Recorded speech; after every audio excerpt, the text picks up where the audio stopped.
Good morning, good afternoon, good evening, folks. Michael Zuber, one rental at a time, back with the Lumberjack Landlord. How you doing, buddy?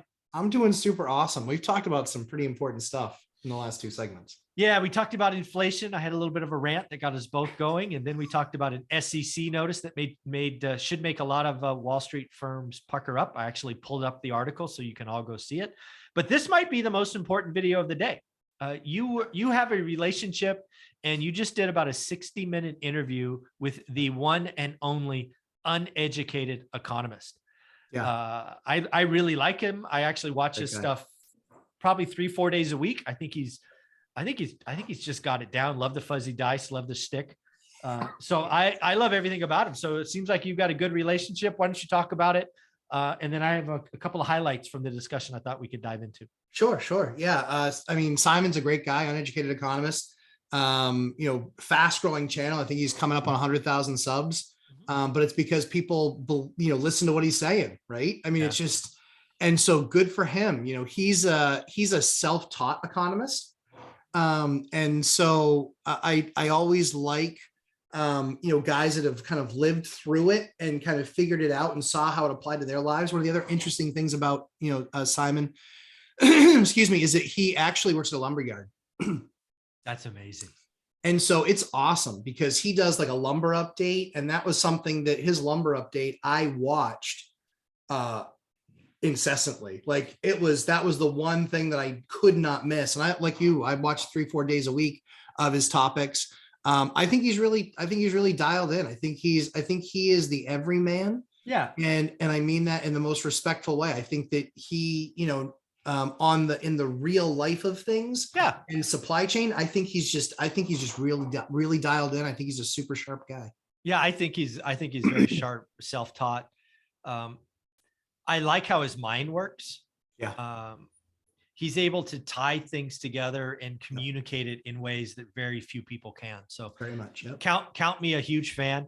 Yeah. Hopefully someday I get the chance to interview him. He's a great individual. I'd love to talk with him. But I took 3 things away, and there's so much in it. You had an hour conversation with the man, so we'll dig into some more. One of the things I thought was interesting is he just bought a home. He bought a house for himself here recently. So I'm guessing he doesn't see a housing crash coming. So what was really interesting is he didn't want to buy.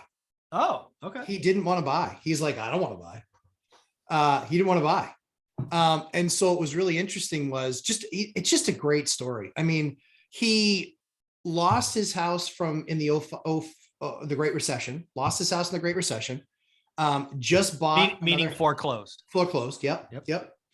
And he, just bought this other house. His landlord basically came to him and said, hey, we're selling. And he's like, oh. So he got the news that we sometimes give, right? I totally felt it. Like I know what that impact is. You feel it. You're just like, oh, like that's the other reason I don't like to sell anything. Selling people's homes out from under them. I hate that. Yeah. And so it was just a really cool conversation talking with him about it. And I said, so, what happened? And he goes, he's like, I didn't want to buy. And I was like, well, then why'd you buy? He said, literally he's like, in the town that I live in, there were 0 places for rent. And he said, and then over the course of a few months, a couple popped up, but they were 3-bedroom, 1 bath, 3-bedroom, 2 baths. He lives in the same thing that we always talk about. And he was saying that the rents were going to be more than the mortgage. Yeah. So yeah, he looks at it and says, hey, this is the best, this is the only option that I have is I need to make sure that I have a place to live. Yeah. And he's smart. He's got kids. He wants to give them a place to really set roots. Mm-hmm. So great dad. I admire that as a dad. That was the same thing we talked about, was making sure that when we got to a place, we were kind of going to be there for a while. Mm-hmm. And so, yeah, he took the plunge and he's like, Matt, it was everything in me. It took everything I had, everything in me to get that deal done, especially with a foreclosure on his record. So, well, the foreclosure shouldn't it be 10 years ago now? It was longer. So it was longer than that, but it's still it was something that came up in the process that Okay. actually disqualified him from the loan that he was getting. Oh, the type of loan. Yeah. Right. And so, and then the next type of loan that he was getting, guess what? Completely different terms. Exactly. Right. Completely different terms. And so, yeah, so I thought that that was just really, it's amazing, people buying a house. And I think he was approved, I think he said for $499. So buying a house, and that's he lives in a very expensive area. It's because it's pretty much all surrounded by waterfront. Oh, wow. It's Astoria. I think it's Astoria, Oregon. But yeah, super nice guy. Just really like I could have hung out with him for 5 hours and just shot the stuff, but yeah, going through what he went through to then buy the house. But, for him, I think, he got a good rate, obviously 30-year fixed rate debt, obviously. Got to live somewhere, right? If the mortgage is going to be less than the rent, it's kind of a no-brainer. I mean, I think it's a pretty short list of people that I know that bought something that wanted to rent. Yeah. That's a pretty short list, right? I mean, yeah, and I think it's probably because he still has the internal scar of that foreclosure, right? Probably. That did not feel good. And I saw hundreds of people go through that last time, so I know exactly how that feels. Yeah. So the other thing I took from it is, and I would not have guessed this, is all the videos that I watch. He's investing in gold, silver, and even crypto, which I took away as kind of interesting. I'm not sure I saw that coming. Not me. Yeah. I was, I mean, like you said, I watched some of his videos, but usually like investing videos, I admit it. I don't watch a lot of investing videos. Yeah. I've already made my lot in life. Yeah. I got my lane. I stay in my lane. Yeah, exactly. It's like the amount of time I would have to put in to get even decent at something else. You're already elite, right? So yeah, I forget it. Yeah, it's not happening. I'm gonna be closed-minded. But it was interesting in having that conversation with him because I'm a silver guy. I'm a silver guy. I've got some gold. I just picked up 100 ounces of silver the other day. Very nice. But what'd you pay? I think I paid $2,999. I think. So 20. So basically 30 an ounce. Basically, yeah. Yeah. Okay. And so so he's a silver guy, a gold guy, but adding the crypto thing. And what was really interesting to me was his methodical nature. I thought it was amazing. I think he said every Thursday morning or Thursday night, he would, I think it was that. And then he would sit down and he would buy $50 of crypto. Just $50 of crypto every week. That's probably the right way to do it, frankly. I think his strategy is brilliant. You buy the basket every Thursday or whatever day it is. I think that's genius. Yeah. And so he owns a bunch of different coins, like a bunch of different, like Ether and some Bitcoin and some Dogecoin and some XRP and some Litecoin. But it's $50. Yeah, $50 every single time. So that's I actually like that strategy. It's brilliant. Like honestly, I never even thought time in the market, not timing the market. Exactly. And what I love about it is I think he said he started doing it like a couple of years ago. So good for him. He saw some nice bumps, right? Oh, sure. Yeah.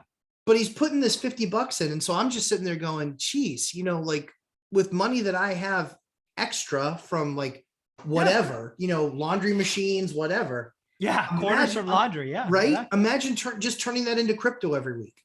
That's genius. Like, so he actually made me think about the fact of, you know what? Because I don't know about for you, but for me, the crypto that I bought, it was a one-time I bought.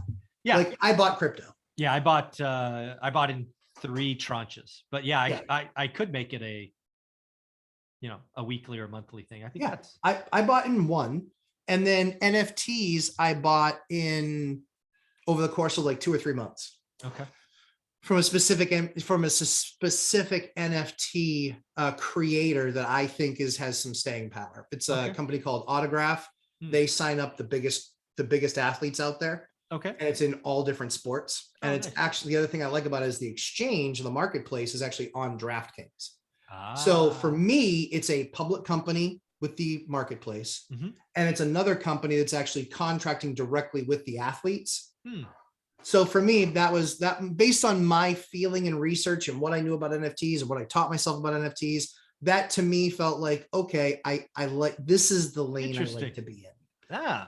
With DraftKings Marketplace being a public company. And then on top of that, having a company that's directly contracting with the athletes, and the athletes are involved in the project. It's not just like these, pump and dumper, companies that are out there that they get some celebrity to hawk their stuff. Yeah. They are still the Kim K effect.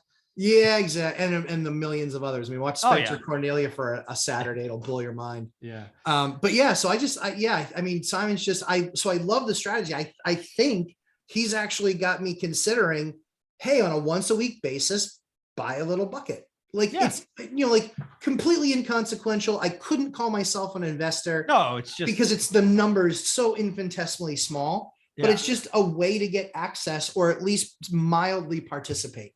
Yeah, it's interesting. Then the last thing I talked about it was I really, again, I appreciate everything he does, but he's really focused on the supply chain. He is, which is interesting because obviously I look at this and look at the monetary aspect, right? Just the M2 and all of that. But and again, maybe it's his lumber background, right? So he sees the mills and all of that. So, but he was really focused on the supply chain being a huge component of what's going on. Yeah, very much so. I think that, I mean, it's golly, that's what I love doing, talking to people that are in the job daily, right? Like he's seeing it daily. Like he was the purchasing manager for a lumberyard. Yep. What are you doing every day? Exactly. You're talking to mills, you're talking to trucking companies, you're talking about price, you're talking about when you can have it. Like, so yeah, I think that I love the interview just because it's very rare in an interview where you can be interviewing somebody where literally pretty much the entire hour you're learning. Yeah. Yeah. He's a good, I think he's awesome. And so I think he just did a phenomenal job of breaking it down. Cause he was like, yeah, even when lumber went from 1,600 down to 1,000 per 1,000, he said, you didn't see any real price change, because they didn't know it was going to go back up to 16, or if it was going to go back up to 1,600, and they were still having trouble with trucks, how much of it they could get to you, how often they could get it to you. Yeah. He was talking about, we talked about a little bit about like the Rice Krispie whipsaw effect. Yeah. Which is for 3 or 4 months, we couldn't get Rice Krispies. And so finally, when they're available to be put in the cart, you get all of them. Yeah. We get the small, the medium, and the large box. Yeah. And so we then get lucky and we then get all 3 boxes.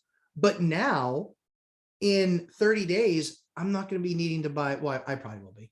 Yeah, a normal most people would. A normal person isn't going to have to buy 3 more boxes of Rice Krispies, right? Yeah. They're going to be like, no, I still have some. Yeah. And so he was talking about the fact that in the job that he's in, 20 things that they constantly sell through. And he's like, we just never know. We're going to get 7 of them. We don't know what the 7 of the 20 are going to be. And he said, so 2/3 of what we're ordering that's normal stock stuff, we're constantly out of. And he's just like, and so he said, and that's not a pricing thing. Like he talked about like the beetle infestation, Mike. I mean, and like, if you really want to know how things work, just understanding that then the Canadian government had to come out there and had to basically say, we got to take all this timber down so it doesn't get rotted out and destroyed. And so then they created all this extra board feet. So there was actually a ton of extra board feet in the last couple of years. Think about that. And then he's like, but trucking was then the problem. And now he's saying the issue that we now have is we were just put on notice that next year they're taking 154 million board feet out of circulation. 154 million board feet next year. Yes. That's any idea what percent that is? I don't know the percent, but here's what I do know. That's 24 million studs. Wow. Mike, 24 million studs. Do you know how many's on one lift? No idea. 256 studs on a lift. Oh, wow. That's how many lifts we're talking. 24 million studs, board feet. Huh. So yeah, houses going to get more expensive. Well, I think houses get more expensive. I think we still have the labor constraints. I think we still have, and the problem is, Mike, now everything's that much more expensive. And so it's nice that, Wall Street will, do the build to rent. What are you going to rent that thing out for? $9,000? Yeah. Like, that's the thing that I think is going to really start to slow these people down, is even if they've committed to build, 7,000 homes and 10,000 homes, I think that Yeah, the really, input cost is you're not going to get the same return, right? Given the time lag, because that's a big thing that I'm really worried about with rent is rent has an upper limit. it does. It's called capacity to pay. Yep. And right now, I believe we are bumping up against capacity to pay in most of the country. Yeah. He said that they take a lot of, there's a lot. So China, Mhm. China will actually take not board feet. They'll just take logs. Oh, wow. Raw. Okay. So we call it raw lumber. They call it something else. But the interesting thing is that think about that now. And that's what China uses for all of the cheap furniture that they Yep. put together. Mhm. So think about that, right? Is that it's a lot easier to just put, 100,000 logs on a massive cargo Yeah, ship exactly. than it is to create at the sawmill and create a bunch of board feet of lumber. Yeah, for sure. So I think we're in for some interesting times. I think the builders, man, it's going to look nothing like it did in 08. They're going to have both issues to deal with. They're going to have the financing side and a major, like there was no materials issues back in 08, 09, no matter, No. or 06, 07. No, there weren't. There were no materials issues. Like you could walk into any lumberyard and buy Whatever you 20 want. flats of studs for $2.38 or $2.78 a piece. And now, Mike, that same 2x is $10. Mm. $10. Oh, the joy of yeah. Let's get out. Let's survive this year. Yeah, yeah. I think it's important for those that are, thinking about a house, right? I mean, Oh yeah, for sure. Yeah, scary stuff. Well, folks, I'm going to do my best to go get the URL for this video, put it in the top line. Actually, what I will do is I will delete everything in my description and only put the link to this video. It's about an hour long with the Uneducated Economist. One more thought from the video you want to tease us with before people go check it out? I just love real people. I think that's why you and I get along so well. I think that's why Dion and I think that's why we all get along so well. That's why Three Amigos is so fun. And I just think Simon's just a real guy. And I think that, he's a perfect example of monetizing your gifts, talents, and abilities. And if he were afraid to get in front of the camera, think about the hundreds of thousands of people that wouldn't have heard what he was talking about and likely have changed something in their approach to life that's made their life better. And so I just, kudos to him. I love his story. He's just the nicest guy. And like I said, I hope for his success. I hope he hits 1 million subs. Me too. Yeah, great. If you're not subscribed to the Uneducated Economist, do yourself a favor and subscribe. I certainly am, and watch his stuff weekly. So, Matt, thank you very much. You're welcome, Mike. Take care.